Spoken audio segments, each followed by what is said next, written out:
अनेकदा आपल्या घरात अनेक जुन्या वस्तू ह्या ठेवलेल्या असतात. त्या आपल्याला नकळत मध्येच सापडत असतात. अशा काही मौल्यवान वस्तू अचानक सापडल्याने मग आपल्यासाठी तो एक खजिनाच ठरत असतो. सध्या असाच एक व्हिडिओ व्हायरल होत आहे, ज्यामध्ये घर साफ करताना मिळालं 37 वर्ष जुने कागद. आणि त्यामध्ये असं काय होतं, त्याचं नशीबच बदललं. नेमकं काय त्या कागदामध्ये, संपूर्ण व्हिडिओ पाहण्यासाठी तुम्ही आत्ताच या एस एस स्पोर्ट्स या चॅनेलला सबस्क्राईब करा आणि अपडेट राहा. सध्या व्हायरल होत असलेली पोस्ट पाहिल्यानंतर तुम्हाला देखील आश्चर्याचा धक्का बसल्याशिवाय राहणार नाही. यावेळी 37 वर्ष जुनी काही कागद एका व्यक्तीला आपलं घर साफ करताना मिळाली, ज्याने त्याचं पूर्णपणे नशीब बदललं आहे. हे कागद शेअर्सचे असून ते रिलायन्स या कंपनीचे आहेत.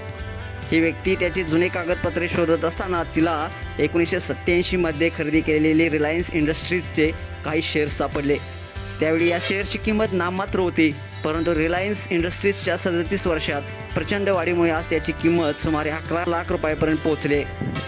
ही बातमी सोशल मीडियावरती व्हायरल होताच नेटकऱ्यांनी देखील विविध अशा प्रतिक्रिया व्यक्त केलेल्या आहेत. काही लोक असं म्हणाले की आपल्या आईवडिलांनी, आजी आजोबांनी असे शेअर्स घेतले असते तर त्याचा फायदा आजही झाला असता. ही व्हायरल पोस्ट पाहिल्यानंतर एका युजर्सने म्हटलेलं आहे, आता मी माझे जुने कागदपत्रे देखील शोधणार आहे, कदाचित मला देखील काही लपलेला खजिना सापडेल.